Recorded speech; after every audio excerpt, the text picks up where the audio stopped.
നമസ്തേ, രാധേ കൃഷ്ണ. ഇന്ന് ഞാൻ പറയാൻ പോകുന്നത് നമ്മുടെ ഗുരുവായൂർ അമ്പലത്തിൽ പണ്ട് പണ്ട് നടന്നിട്ടുള്ളൊരു കാര്യമാണ്. ഒരിക്കൽ ദരിദ്രരായ 3 കുട്ടികൾ, അവർക്ക് ഭക്ഷണം കഴിക്കാനൊന്നും വകയില്ലായിരുന്നു. അപ്പോൾ അവർ പാവപ്പെട്ട കുട്ടികളായിരുന്നു. അപ്പോൾ അന്ന് നമ്മുടെ ഗുരുവായൂർ അമ്പലമൊക്കെ ചെറിയൊരു അമ്പലമായിരുന്നു കേട്ടോ. അവർ ഗുരുവായൂർ അമ്പലത്തിൽ വന്നപ്പോൾ അവരവിടെയുള്ള ഭണ്ഡാരത്തിന് കുറച്ച് നാണയങ്ങൾ മോഷ്ടിച്ചു. അവർക്ക് വിശപ്പടക്കാൻ വയ്യാണ്ടാണ് അവരാ ചെയ്തത്. എന്നിട്ട് അവർ ആ നാണയങ്ങൾ കൊണ്ട് കുറച്ച് പഴങ്ങൾ മേടിച്ചു.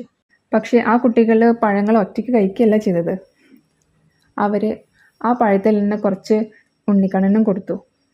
അമ്പലത്തിൽ വന്ന് കുറച്ച് ഉണ്ണിക്കണ്ണനും കൊടുത്തു. ബാക്കി അവരും കഴിച്ചു. പിന്നെ ഈ കുട്ടികൾ ഇത് സ്ഥിരമാക്കി. ആരും കണ്ടതുമില്ല. ഇവരിങ്ങനെ നാണയങ്ങളെടുക്കും, പോയി പഴം മേടിക്കും, എന്നിട്ട് ഒരു പങ്ക് കണ്ണനും കൊടുക്കും. അങ്ങനെ ഇരിക്കുമ്പോൾ ഒരു ദിവസം കുറച്ച് ആളുകൾ ഇവർ പൈസ മോഷ്ടിക്കുന്നത് കണ്ടു. അപ്പോൾ അവരെന്ത് ചെയ്തു? അവർ ഈ കുട്ടികളെ പിടിച്ചു. എന്നിട്ട് എല്ലാവരും കൂടിയിട്ട് തീരുമാനിച്ചു ഈ കുട്ടികൾക്ക് ശിക്ഷ കൊടുക്കാമെന്ന്. ശിക്ഷ എന്തായെന്ന് അറിയോ? അമ്പലം മുഴുവൻ ഓട്ടപ്രദക്ഷിണം നടത്താനേ. ആ കുട്ടികളാണെങ്കിൽ എന്താ ചെയ്യാൻ പറ്റുക? അവർക്കൊന്നും ചെയ്യാൻ പറ്റില്ലല്ലോ. അവർക്ക് കിട്ടിയ ശിക്ഷ അവർ നടപ്പിലാക്കിയല്ലേ പറ്റുള്ളൂ. അവർ ഓട്ടപ്രദക്ഷിണം നടത്താൻ തുടങ്ങി. അപ്പോഴാണ് മേൽശാന്തി ഒരു കാര്യം കാണുന്നത്. 3 കുട്ടികൾ ഓടുമ്പോൾ അവരുടെ കൂടെ ഒരു 4ാമത്തെ ഒരു കുട്ടിയുണ്ട്. മേൽശാന്തി വിചാരിച്ചു, 3 കുട്ടികളിൽ ഉണ്ടായിരുന്നല്ലോ, ഇത് പോയി 4ാമത്തെ കുട്ടിയതത്. അപ്പോഴാണ് മേൽശാന്തിക്ക് ഒരു അശരീരി കേട്ടത് ശ്രീകോവിലിൻ്റെ ഉള്ളിൽ നിന്ന്. കണ്ണെന്താ പറഞ്ഞെന്നറിയോ? എൻ്റെ കുറച്ച് നാണയങ്ങൾ മോഷ്ടിച്ചതിനാണ് ഈ കുട്ടികൾക്ക് ശിക്ഷ കൊടുത്തിട്ടുള്ളതെങ്കിൽ ആ ശിക്ഷേൻ്റെ ഒരു പങ്ക് എനിക്കും കിട്ടേണ്ടി വരും. അവരെന്തിനാണോ ഈ നാണയങ്ങൾ മോഷ്ടിച്ചത് അതിൻ്റെ ഒരു പങ്ക് അവരെനിക്കും തന്നിട്ടുണ്ട്. അവർക്ക് വിശപ്പ് സഹിക്കാൻ പറ്റാണ്ട് ഭക്ഷണത്തിന് വേണ്ടിയിട്ടാണ് അവർ ആ നാണയങ്ങൾ മോഷ്ടിച്ചത്. അവർ പഴം മേടിച്ചപ്പോൾ അവർ മാത്രമല്ല കഴിച്ചത്, അവരെനിക്കും അതിൻ്റെ ഒരു പങ്ക് തന്നിട്ടുണ്ട്. അപ്പോൾ നാണയങ്ങൾ മോഷ്ടിച്ചതിൻ്റെ ശിക്ഷ എനിക്കും കൂടി കിട്ടേണ്ടതാണ്. അങ്ങനെ ഒരു അശരീരി മേൽശാന്തി കേട്ടു ശ്രീകോവിലിൻ്റെ ഉള്ളിൽ നിന്ന്. അപ്പോൾ മേൽശാന്തി വേഗം പുറത്തോട്ട് ഓടി വന്ന് എല്ലാവരോടും പറഞ്ഞു, ഈ ശിക്ഷ നിർത്തേണ്ടതാണ്. കാരണം ഈ 3 കുട്ടികളുടെ കൂടെ കണ്ണനും ഓടുന്നുണ്ട്. കണ്ണനും ആ ശിക്ഷ ഏറ്റുവാങ്ങിയിരിക്കുകയാണ്. അപ്പോൾ എല്ലാവരും കൂടി ആ കുട്ടികളുടെ ശിക്ഷ അവിടെ വെച്ച് നിർത്തി. കണ്ടോ നമ്മുടെ കണ്ണന് കുട്ടികളുടെ ഇഷ്ടം. നമ്മൾ കുറേ പൈസ കണ്ണന് കൊടുക്കും, കുറേ എന്തെങ്കിലും വഴിപാടൊക്കെ ആയിട്ട് നമ്മൾ കുറേ കാര്യങ്ങൾ കണ്ണന് കൊടുക്കുന്നുണ്ട്. പക്ഷെ ഇതാണോ ശരിക്കും കണ്ണന് വേണ്ടത്? കണ്ണന് ഇതൊന്നല്ല വേണ്ടത്. കണ്ണന് വേണ്ടത് നമ്മുടെ സ്നേഹമാണ്. ആ കുട്ടികളിപ്പോൾ കാട്ടിയത് കണ്ടോ? അവർ നാണയങ്ങൾ മോഷ്ടിച്ചെങ്കിൽ പോലും അവർ മേടിച്ച പഴത്തിൽ നിന്ന് കണ്ണനും ഒരു പങ്ക് കൊടുത്തു. അല്ലാണ്ട് അവരൊറ്റയ്ക്കല്ല കഴിച്ചത്. അവിടെ ആ കുട്ടികൾക്ക് കണ്ണനോടുള്ള സ്നേഹം കാണാം. കണ്ണനും അതാ വേണ്ടത്. എല്ലാവരും ഓരോ വഴിപാടുകൾ നടത്തുന്നുണ്ട്.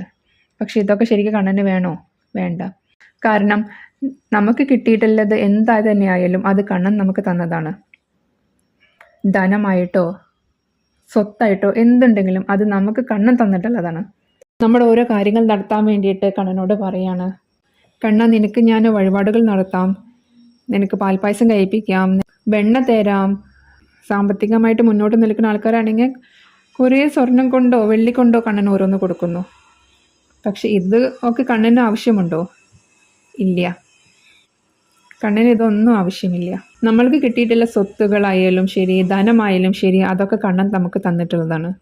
അപ്പോൾ നമ്മൾ കണ്ണനോട് പറയാണ്, കണ്ണ ഇതിൽ നിന്ന് ഞാനൊരു പങ്ക് നിനക്ക് തരാം, നീ എനിക്ക് വേണ്ടി ആ കാര്യം നടത്തുമോ, ഈ കാര്യം നടത്തുമോ എന്ന്. ഇത് ശരിക്കും ഒരു കൈക്കൂലി കൊടുക്കണേന് തുല്യമല്ലേ?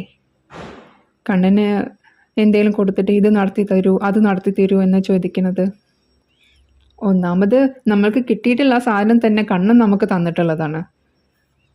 ധനമായാലും സ്വത്തായാലും എന്ത് തന്നെയായാലും അത് നമുക്ക് കണ്ണ് തന്നിട്ടുള്ളതാണ്. എന്നിട്ട് നമ്മൾ അതിൽ നിന്നൊരു പങ്ക് കൊടുത്തിട്ട് കണ്ണനോട് പറയണേ ഈ കാര്യം നടത്തി തരൂ, ആ കാര്യം നടത്തി തരുമെന്ന്. ഇത് ശരിയാണോ? ഇതിൻ്റെ ആവശ്യം എന്താ ഉള്ളത് ഉണ്ണിക്ക്? ഉണ്ണിക്ക് എന്തിൻ്റെയെങ്കിലും കുറവുണ്ടോ? നമ്മുടെ കണ്ണിന് എന്തിൻ്റെയെങ്കിലും കുറവുണ്ടോ? ഈ പ്രപഞ്ചം തന്നെ നമ്മുടെ കണ്ണിൻ്റെ അല്ലേ? അപ്പോഴാണോ നമ്മൾ കൊടുക്കുന്ന ഈ ചെറിയ ചെറിയ വഴിപാടുകൾ നമ്മളുടെ കാര്യസാധ്യത്തിന് വേണ്ടിയിട്ട്? അതൊക്കെ എന്തെങ്കിലും ആണോ അതിൻ്റെ മുമ്പിൽ? ഒന്നുമല്ല. നമ്മൾ കണ്ണന് കൊടുക്കേണ്ടത് നമ്മുടെ സ്നേഹമാണ്. അല്ലാണ്ട് ഈ വലിയ വഴിപാടുകളൊന്നും കണ്ണന് ആവശ്യമില്ല. നമ്മളൊക്കെ എത്ര വെട്ടികളാണ്. കണ്ണൻ തന്ന സ്വത്തിൽ നിന്ന് ഒരു പങ്ക് കണ്ണന് തന്നെ കൊടുത്തിട്ട് പറയാം, കണ്ണ ഈ കാര്യം നടത്തി തരുമെന്ന്. കണ്ണന് കൈക്കൂലി കൊടുക്കുന്നതിന് തുല്യമല്ലേ അത്? നമ്മൾ അങ്ങനെയാണോ ചെയ്യേണ്ടത്?